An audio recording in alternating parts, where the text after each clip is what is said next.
But we begin with Chief White House correspondent John Roberts and whether the New Deal is the right deal for the guy who wrote The Art of the Deal. Good evening, John. Brad, good evening to you. President Trump is still waiting to see exactly what is in the deal being negotiated by Congress, so perhaps he'll want to listen to Mike Emanuel. White House officials tell Fox News today the president will not make a decision on a way forward until he actually has something to review. Okay, thank you all very much. As Congress moves toward a deal to avert another government shutdown, meeting with his cabinet today, President Trump gave what he has heard so far 2 thumbs down. Am I happy at first glance? I just got to see it. The answer is no, I'm not. I'm not happy. The deal would give the president $1.37 billion to build 55 miles of new fencing in the Rio Grande Valley sector. The money is far short of the $5.7 billion President Trump wanted, though the president suggested he will find other ways to get what he wants. I'm adding things to it, and when you add whatever I have to add, it's all going to happen where we're going to build a beautiful, big, strong wall that's not going to let criminals and traffickers and drug dealers and drugs into our country. Conservative pundits didn't like the deal one bit. Ann Coulter tweeting, Trump talks a good game on the border wall, but it's increasingly clear he's afraid to fight for it. Call this his yellow New Deal. And this from radio host Rush Limbaugh. If he signs this, he's going to have to make the case that you never get everything you want all at once in Washington. We've got divided government. But if President Trump doesn't sign it, the government will shut down again. And the president appears to have little appetite for that. And I accepted the first one, and I'm proud of what we've accomplished, because people learned during that shutdown all about the problems coming in from the southern border. I've always accepted it. But this one, I would never accept if it happens, but I don't think it's going to happen.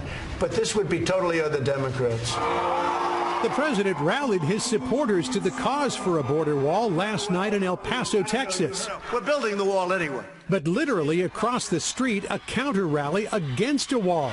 You did good, El Paso! Led by former Congressman Beto O'Rourke, a possible 2020 presidential contender. We know that walls do not save lives. Walls end lives. And a disturbing moment at the president's rally last night. After his typical ripping of the media, a man wearing a MAGA hat jumped up on the press riser and shoved a BBC cameraman, causing the president to pause. You all right? Everything okay? The man was restrained and eventually ejected from the rally.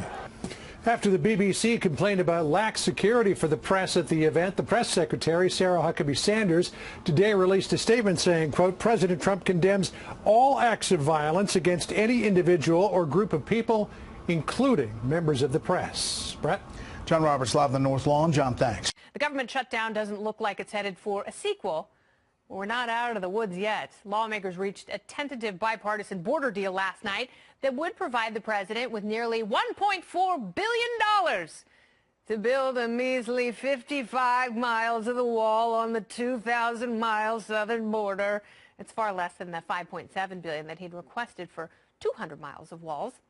Now, perhaps not surprisingly, the president doesn't sound like he's a huge fan of the bill. DT? Can't say I'm thrilled.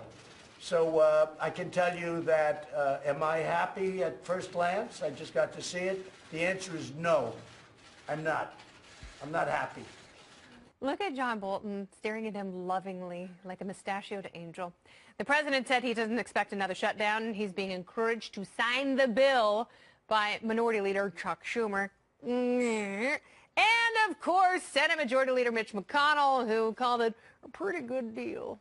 It's not every day that Chuck Schumer and Mitch McConnell agree on anything, but will it be enough to make the president sign on the dotted line? Joining me now, New York Republican Congressman Lee Zeldin. Welcome back to the show, Congressman Zeldin. Good to see you. Is this a hot pile of garbage?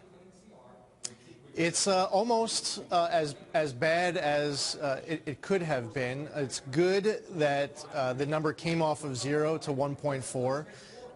I still need to see the bill before I can... You haven't seen it. You're a congressman. I have not seen the bill. I've only seen it, the agreement in principle and then different individuals providing some details, but we need to see what the final bill looks like. Okay, so let's say you get the final bill. Let's say it's pretty much everything that we've heard. Not a cap on detention beds necessarily like the Democrats wanted, certainly not the wall money that the president wanted, but enough to avert a shutdown. What does the president do here? Does he go, fine, you get what you get and you don't get upset like Pinkalicious? Or does he say, no, Nancy, and shut the government down one more time?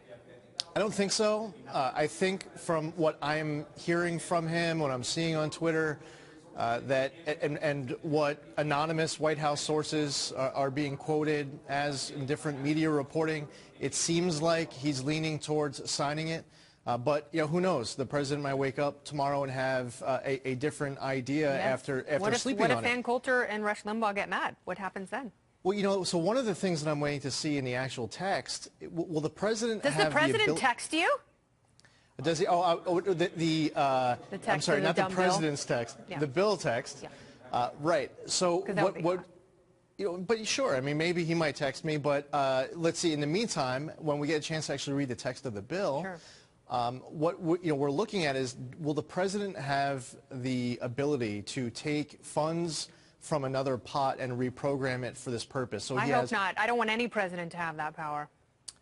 Well, so the Secure Too much power Fence already. Act. Take your power back. I'm not talking about declaring a national emergency, and I'm not talking about DOD funding. I'm referencing the Secure Fence Act, which was passed and signed into law in 2006. So if the Secretary of Homeland Security determines that we do not have operational control of our southern border, we have the ability under federal law. This is something passed by Congress, where they can allocate money from the Department of Homeland Security budget towards improving our physical border. So that's what I'm referring to. Now, there might be language that might get actually put into the text that specifically says you can't do that. I would have a problem with that, because if it ends up being $1.4 billion specifically, plus he's able to use some other money from the DHS budget for this purpose, then it actually he could end up with a few $1 billion. I mean, Ted Cruz said that he should just take El Chapo's money. So that's actually... Chapo has billions of dollars and...